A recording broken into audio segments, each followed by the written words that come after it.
Flames had just reignited at a former mill in Kent that caught fire this morning. We have the latest live. On Capitol Hill, President Joe Biden signed a bill averting a railroad strike weeks before the holiday. The United Nations is stepping into the growing conflict in Iran. Why are they investigating the nation? With the year coming to a close, Hollywood Minute has all the new movies coming out next year. All this and more on TV2 News.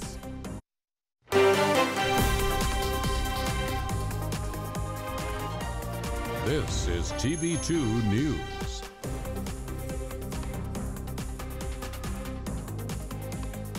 Good evening, Portage County. Thank you so much for joining us on your Friday night. I'm Sydney Brown. And I'm Michael Neenan. Tonight we start in downtown Kent, where the West Mill on North Water Street caught fire this morning. Our reporter Jacob Brooks is at the scene. Hi, Jacob. So we are on Main Street just off South Water in downtown Kent right now, where the mill just about a half hour ago caught fire once again. They are pouring a lot of water on it right now. And the mill first caught fire around 9 this morning. So crews have been here for 9 hours now trying to do what they can to save a part of Kent that's been historic. A fire at the former Star of the West Mill on North Water Street started just before 9 this morning. A few minutes after the first firefighters arrived, there was an explosion. We're unable to go inside the building at this time just because of the fact that the building's been compromised by that explosion. That explosion blew out a wall in the front of the building. The bricks landed on this SUV parked outside. Hey, hold up, hold up, hold up! For hours, Water Street was filled with police cars, ambulances, and fire trucks from across Portage and Summit counties. As smoke filled the sky, people gathered downtown to watch. I was driving towards Streetsboro and I saw it, so I just figured it was the mill by how big it was from where I was at. One of the bystanders was Bo Hall. They work in a building across the street. It was evacuated shortly after the fire started. When we came out, the whole building was like up in smoke, like there was no flames yet. And then I think like 5 minutes after that, it was like this like big of fire, and it was like licking up the entire building. Kip Rowe works at a restaurant nearby. I saw this happening and I was just, shocked. I literally worked right across the street there at Pacific East. So I was really surprised to, I have no idea how this is going to impact, And Desiree Carson was driving down Route 43 from Streetsboro. She could see the smoke from miles away. We saw it. We saw the smoke and everything, and I just looked at my husband, he looked at me, and we didn't say anything. As she got closer to Kent, she started to get sick. It just overtook the whole entire car, the smell. You couldn't see that the smoke is so thick. We had to turn off the ventilation for the car so that it didn't, come through the car. An investigation now begins as fire officials still don't know what caused the fire and explosion. Now, people wonder what's next for the building. It sucks. This is one of the biggest standing buildings in Kent, longest one. So hopefully they can save what they can. It's sad. No matter if it's a tragedy or not, we all just need to stick together, because it is a part of Kent. It's historic. So earlier today, there was a water consumption notice that was issued. The city of Kent wants people to use only essential water because of how much water they are using to fight this fire. In fact, Kent fire chief said that the amount of water they're using is, quote, taxing the system. Also, several roads in downtown are still blocked. There are police lines up, so expect delays if you are heading downtown. Live in Kent, I'm Jacob Brooks, TV2 News. Thanks so much, Jacob. This building has over 140 years of history here in Kent. The mill was used to mill flour, often used in cakes and cookies. Until it's safe to Star of the West, it was the oldest continuous business in Kent. TV2 spoke with the Kent Historical Society to see this piece of history means to the Kent community. It was started in 1879 as the Peerless Roller Mill Company, and it was started by the Williams brothers, who had taken equipment from a European process and brought it to Kent. Now, we had another mill that was started by the Kent family that was down the river, close to where the John Brown Tannery Park is. But that mill was not in any way, shape, or form as great as this mill was able to do the flour. Now we have a live look at the scene. The fire has just again reignited, and the firefighters are working around the clock to keep this fire under control. Now we saw them working out there at 9 a.m. as soon as we learned about the fire, and they are currently again spraying water at the building. For the latest updates on this story, TV2 will be there to keep you all updated, so be sure to stick with us on Kent Wired for our social media and online. The Kent Area Chamber of Commerce announced it is postponing the annual Festival of Lights from tomorrow night to next Saturday, December 10th, due to the fire. All the festival details will remain the same other than the time change. Now, the Kent Fire Department has been working non-stop to extinguish the fire since 9 a.m., and businesses are grateful for their work, like Taco Tantos. They announced through their social media that they will be giving a free burrito to each firefighter that has been helping on the fire at the Mill District, and asked the community to spread the word.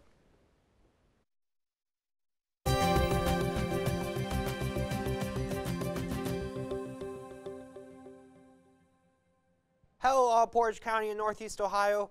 Hope you're having a nice Friday evening out there. I'm TV2 weather anchor Odin Amador-Gorby with your Friday evening weather forecast. Now, currently in Kent right now, it is definitely a cloudy evening out there, 46 degrees. It feels like 44 out there. It's definitely a lot cooler outside, so that's definitely good for the people that are fighting that fire out there. So it's definitely a cold evening out there. Dew point at 20 degrees, winds moving north at 8 miles per hour, visibility at 10 miles. It is definitely a very nice evening out there if you're going out and about and doing things. And as we look at your Northeast Ohio temperatures right now, we are dealing with lows in the 40s right now, 46 in Kent, 50 in Cleveland, 48 in Sandusky, Mansfield at 47. It is definitely a colder evening out there, so definitely bundle up. If you're going out and about, bundle up for sure. And as we look towards your nighttime forecast, we will be dealing with some rain showers towards your 9 o'clock and 11 o'clock, but it will be partly cloudy towards 7 o'clock tonight. So it's going to definitely be a bit of a showery evening out there. It won't be too bad, but that's just how it is in Northeast Ohio. That's all I have for now. In my next update, I'll have your weekend weather forecast. Back to you guys at the news desk. After Portage County voted to decriminalize marijuana, the Kent law enforcement says they will still press charges at the state level. New Kent state laws say possessing, selling, manufacturing, or using marijuana remains a minor misdemeanor, but fines for conviction and court no longer exist. However, Kent's decision does not change state law, and individual officers can decide to charge a suspect at city or state law for a misdemeanor, though Kent police say they are more focused on finding opioids. The Ohio legislation has blocked a bill that would allow local government to restrict or prohibit the purchase of firearms and ammunition during the state of an emergency. Those against SB 185 say that in the event of emergencies, that is when guns are most needed. State lawmakers voted in precaution to a Michigan precedent that limits the ability for people to buy guns in the rarity of an emergency. Last night, a meteor passed over Northeast Ohio. The object was seen shooting across the sky at approximately 7:34 by witnesses across numerous eastern states, including a Parma Heights resident who caught the object on her doorbell camera. Currently, there is no evidence of the meteor crashing down onto Earth, implying the object may have burned up in the atmosphere. The National Suicide Hotline was down for a full day. What the government is doing in response to the outage. And Alex Jones has filed for personal bankruptcy after losing a defamation lawsuit against the parents of the Sandy Hook victims, coming after the break. Welcome back. We now shift our focus to the developments in D.C. Our reporter Joe Malbin has more on the news out of D.C. Hi, Joe. Hi, guys. Let's take a look at the news in D.C. and beyond. Despite fears of an impending recession, the U.S. Department of Labor had an increase of new jobs and higher wages, according to the U.S. Bureau of Labor Statistics. While there was strong job growth, the Labor Department's report today was weak, which has economists concerned about the future outlook of the job market. Approximately 186,000 people left the job force last month. The unemployment rate has remained the same at 3.7%. Look, I know this bill doesn't have paid sick leave that these rail workers and frankly every worker in America deserves. But that fight isn't over. I didn't commit we were going to stop just because we couldn't get it in this bill that we were going to stop fighting for it.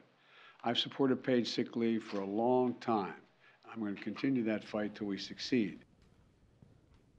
President Joe Biden signed a bill which would make a rail worker strike illegal despite the lack of anticipated paid sick days for rail workers.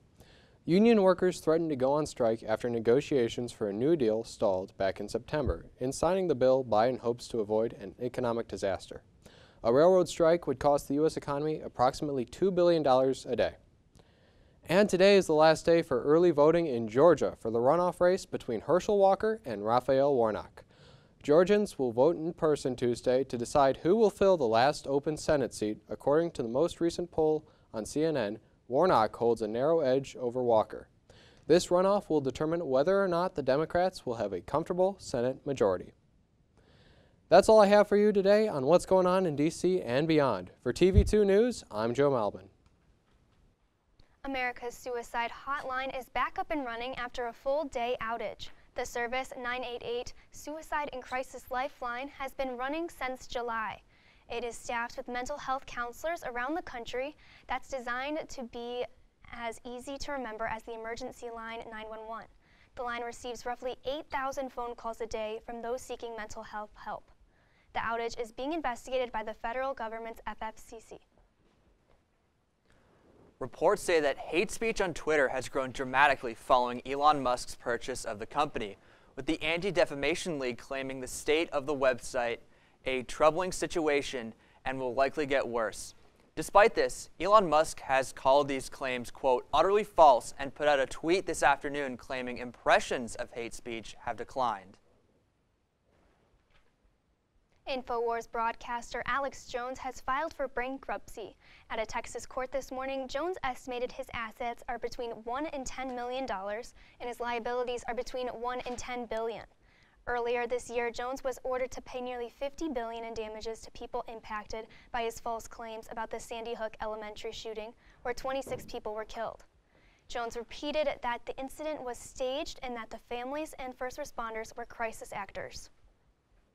A strike at the University of California campuses has now reached 3 weeks, with a picket numbering over 480,000 student workers, making it the largest academic strike in U.S. history. The strike began over demands that the university system's low wages make it difficult for student workers to live in the cities where the university is located. The university has come to a standstill as classes and lab get canceled, and even construction staff halt production in solidarity.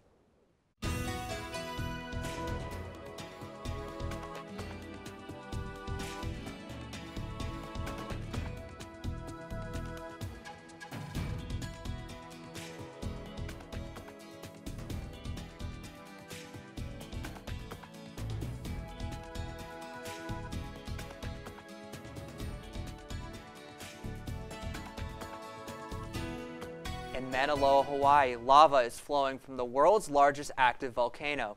Officials are closely monitoring potential health hazards from the volcanic eruption, including the release of acidic gas. They're saying that the threat remains low at the moment, but they're still monitoring it, and they're warning that this is something that could change rather quickly. However, amongst the concern, many people have come to see the lava glow in the dark, taking pictures from a safe distance. The National Weather Service has issued a wind advisory for several parts of northeast Ohio. They said wind gusts may reach up to 50 miles per hour at times. It will be in effect from 10 p.m. tonight until 11 o'clock p.m. Saturday. We will now take you to your weather anchor for this weekend's weather. Odin, what can we expect in Kent? Oh my gosh. Thanks, guys. Well, welcome back, everyone. We are back here again at for our statewide temperatures right now. We are dealing with guys in the upper 40s. Akron at 49, 50 in Columbus, 50 in Lima, 55 in Dayton, Cincinnati at 57 degrees. It is definitely a nice evening out there for sure. And as we look towards your weekend forecast, we will be dealing with mostly rain showers in the morning, but then those rain showers will go away and become mostly partly cloudy skies in the afternoon for your Saturday. So it would definitely be a nice day, but definitely if you're going out and about, make sure you wear a nice rain jacket or something like that, because it's going to be raining in the morning hours. And let's take you to Sunday, as the rain will start to clear out and it'll become mostly sunny skies throughout the whole entire day, and it will be a very nice day for sure. And let's look at your 7-day outlook right now. We will be dealing with those rain showers for your Saturday with highs up in the 50s, but then Sunday the sun will come out with highs up in the 40s. And then for your Monday, it will be partly cloudy skies out there, 46 degrees. But then a rainy pattern will begin towards your Tuesday with highs up in the 40s, and then it'll continue into Wednesday with high in the 50s, Thursday 42 degrees, and Friday rain showers and 42 degrees. So it's going to definitely be a soggy week out there ahead. So enjoy that sunny day on Sunday for sure. And that about wraps up my Friday evening weather forecast. Please stay dry this evening. Have a great weekend out there, everybody. Back to you guys in the news desk. Former National Security Agent contractor Edward Snowden has sworn an oath of allegiance to Russia and received a Russian passport. Snowden is best known for leaking information regarding U.S. surveillance programs and is wanted by federal authorities on charges of espionage. His lawyer has told Russian state media that he can no longer be extradited to the U.S. under the Russian Constitution. Canadian police in Winnipeg have charged a man with murder for the deaths of 4 women. Last spring, 4 women were found killed in a matter of weeks, all of whom are believed to be Indigenous. After 6 months of investigation, police announced Thursday that 35-year-old Jeremy Skabecki is charged with first degree in what police are calling a serial killing. In China, protests have persisted after ongoing COVID lockdowns. The government has signaled that it may adjust its stringent zero-COVID policy. The announcement follows unprecedented demonstrations in at least 19 cities since last Friday as the pandemic reaches nearly 3 years. Part of the reason for China's continued state of emergency is their decision to only utilize domestically developed vaccines that have proven to be less effective. And the United Nations rights body has initiated an investigation into Iran over human rights violations. The investigation began in response to demonstrations across the country over the nation's strict hijab laws and the death of a woman who was killed in police custody. It is believed that around 400 people have been killed in these protests by Iranian officials. Trailers for the most highly anticipated movies in 2023 have been released, and we have compiled in a list in today's Hollywood Minute. From World Cup to Thursday Night Lights, we've got all your American heroes coming up in sports.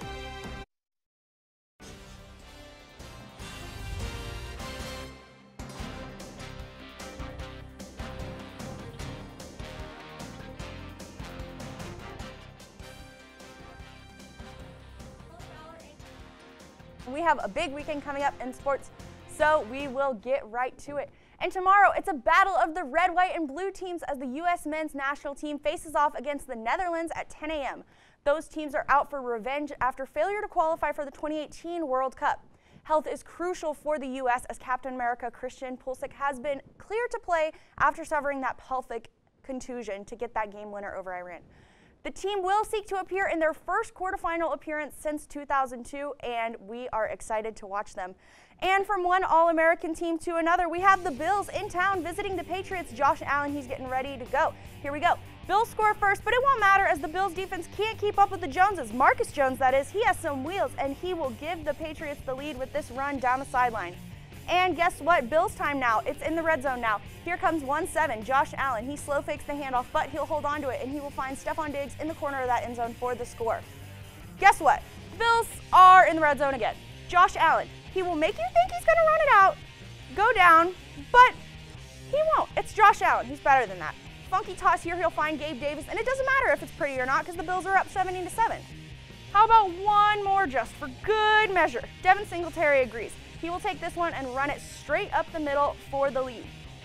And the Bills beat Mr. Bill Belichick that is, and his Patriots The New Yorkers, they will prevail in a final score of 24-10. And this evening, the Flashes, they will come home to the MAC to face off against the South Dakota State Jackrabbits. The Flashes are red hot after proving that they can hang with the big teams like undefeated University of Houston, who only beat the Flashes by 5 points. Keep an eye on Sincere Carey. He's in a comeback game tonight. Although he leads the team right now in averaging 18.3 points per game, along with the most assists, he struggled in the game against the Cougars, putting up just 9 points on 2 for 22 shots and 7 turnovers. The Golden Flashes rank 3rd in college basketball when it comes to steals per game with 12 on average, and they will have to keep that up in order to maintain their 4-game home win streak. Tip-off is at 7 p.m. and be sure to follow at TV2 KSU Sports as our reporters Jack Burney and Gabe Kalura will be live at the game with all the updates. And that is all we have for tonight. I'm Della Fowler, and I will catch you on the court, Portage County. A new Broadway musical featuring the music of a famous pop star will hit audiences one more time. Welcome back. There are a handful of action movies hitting the big screen next year. Breaking down all the new films, reporter David Daniel has today's Hollywood Minute. I don't believe in magic, but a few times in my life, I've seen things I can't explain. And I've come to believe it's not so much what you believe.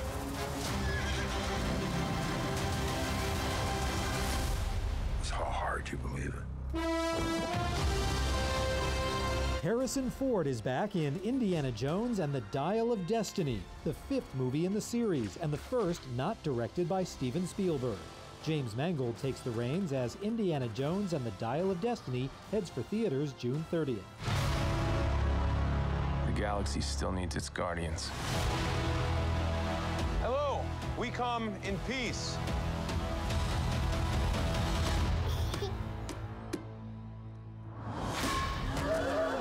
Come on, Drax. Seriously, dude? The Guardians of the Galaxy are back to spread more interplanetary goodwill. Marvel's found family of space rebels returns when Guardians of the Galaxy Volume 3 opens May 5th.